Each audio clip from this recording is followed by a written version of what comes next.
Hey there, hey guys, it's Kimberly with Bajan Budgets. How are you doing today?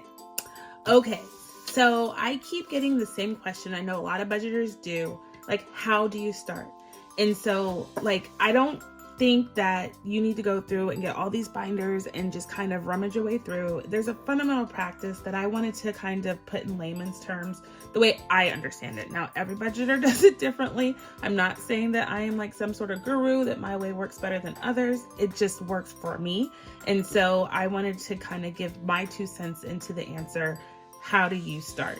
What is cash budgeting? What is a zero-based budget? That type of stuff. So I have 3 sheets here and I'm kind of fumbling my way through this because I got inspired by, I literally just got a question on one of my last videos. I started talking to a new person that was just curious about what she was seeing on the tube. And I was like, you know what? I'm going to stop and pause and just kind of jot it down and help people understand what it is that I do. Now, again, most people don't do it the way I do, or they do a variation of it, or I do a variation of what they do. But it all works at the end of the day, and we are all, successful in our own right. So let's get right on into it.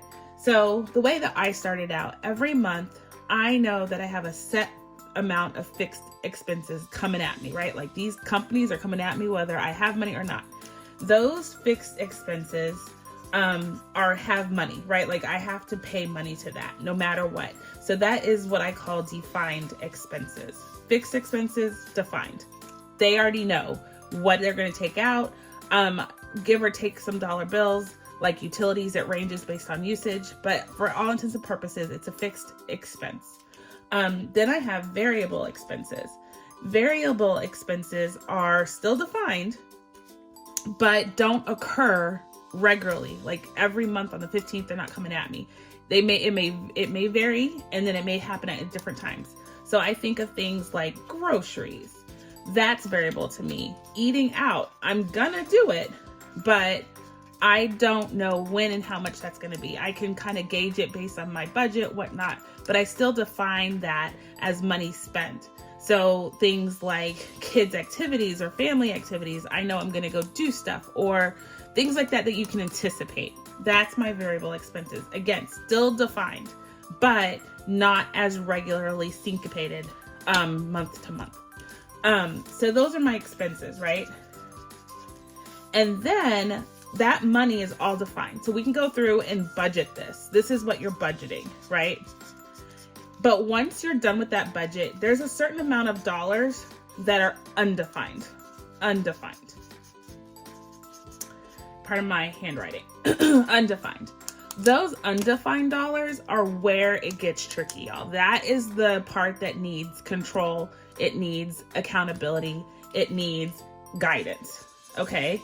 So you need to figure out how you best can control these undefined dollars.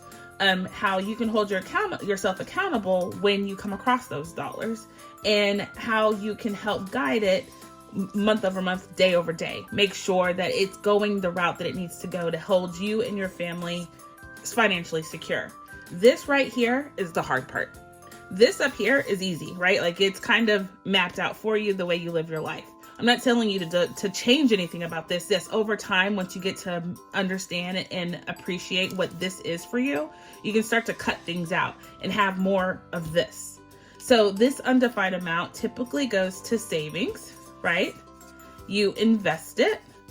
Again, it's what you don't know how much you have typically, when you're trying to figure things out. These are undefined things. You don't know how much you could take out of after this has been allocated, how much you should go to investing or saving, or what else you do with your money, right? Fun stuff.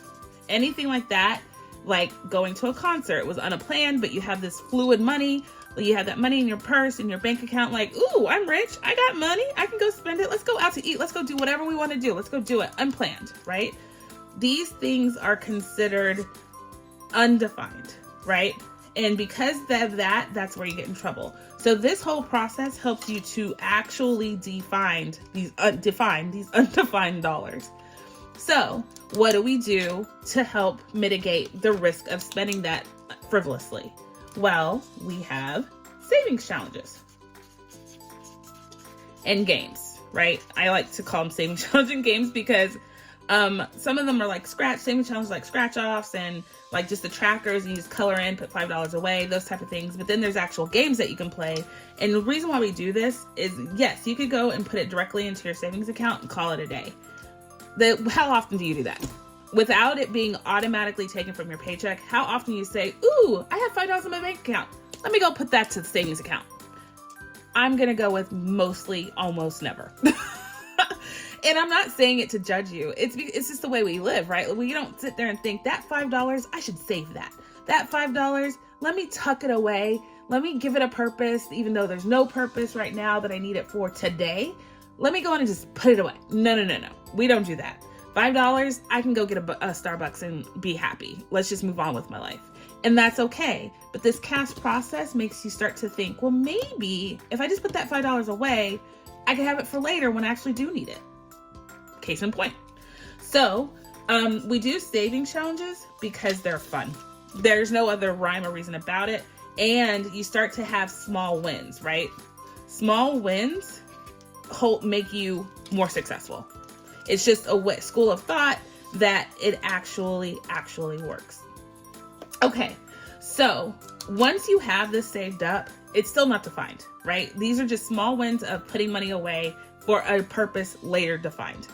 So once you get those savings challenges done, those games, those piggy banks, whatever it may be that you put your money in, you still have to define it, because you'll still run into the same pitfall, that it's money that's undefined. That means you can spend it however you want. I can go on that Bora Bora trip because I didn't know what else to do with that money.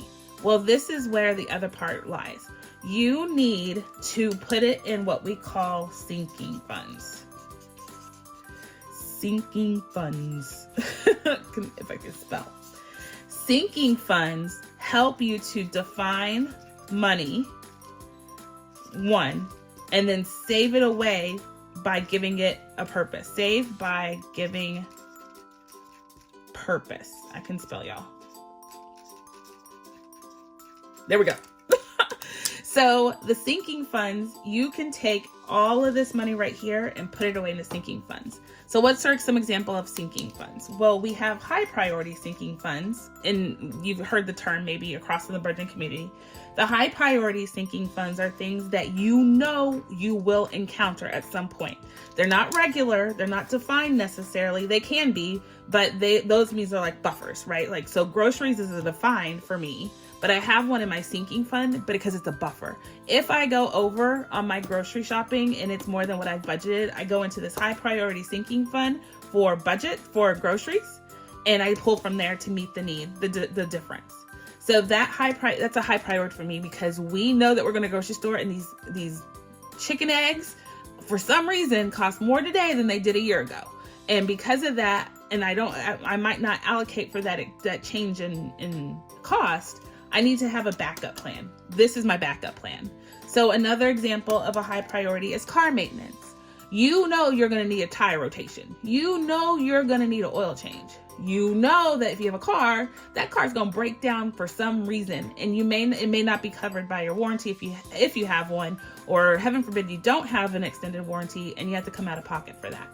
Those sorts of things, tires are another good example. Those sorts of things that are not planned, you're planning for the unexpected through putting a high yield sinking fund. When you do that, then you can prepare for things. So there's also a thing called low priority sinking funds.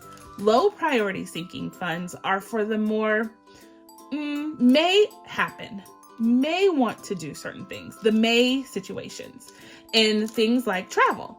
I'm not saying don't go to Bora Bora. What I'm telling you is assign some of those dollars to Bora Bora, the trip fund. And when you have enough saved up where you can put that money onto a credit card, or you can pay for that plane ticket, cash out, then you don't feel guilty. Then you don't have to worry about going into your current paycheck. You don't have to worry about putting yourself into debt because you put stuff on credit you couldn't afford.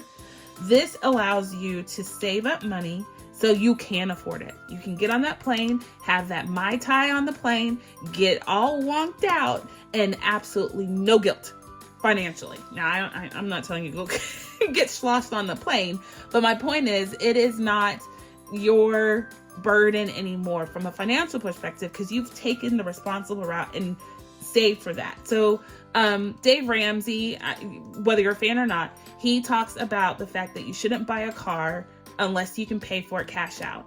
This is what he's talking about. You can go buy that car. You have all your money and you don't have any money assigned to it. You can go buy a car. True, no one stops you. You put it on credit, and you are, kind of at your own peril to pay that credit card off or that loan off, the car loan. Conversely, what he's suggesting is that you create a fund, whether it's a high priority to you or a low priority, and you create a new car fund, new car to you, whether it's used or not. And you save up for it. When you can afford to pay for that car, then you go buy it. And this is the point. You need to start now so you don't run into the situation where your car dies and you just have to go buy it and you weren't prepared for it. This makes you prepared, right? This is just creating buckets of money for situations you may encounter. You may not have a car, and this might be superfluous, right? Like, it might not be relevant to your life at all, but apply this principle to something else that's very relevant to you. It's still the same conversation, y'all. You need to put away money in these sinking funds through savings challenges or direct investment into yourself, or direct investment into the market, however you want to put the money out there, but having those things available to you. A lot of people don't skip this part. They save it, but then they don't put it away for a purpose. They still don't assign it to something, and that's where you fall short.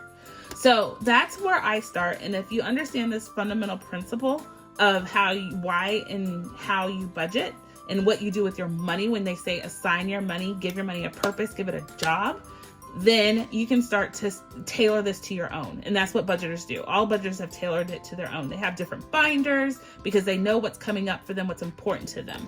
I just created my Christmas binder, and I have all these challenges in here, challenges I'm creating, challenges I've bought from other budgeters, because I'm hell-bent on putting money into these folders because I know, even if it's a low priority, I know I'm about to have Christmas expenses coming up in about 10 months. And that expense is trying on a budget if you haven't planned for it, y'all.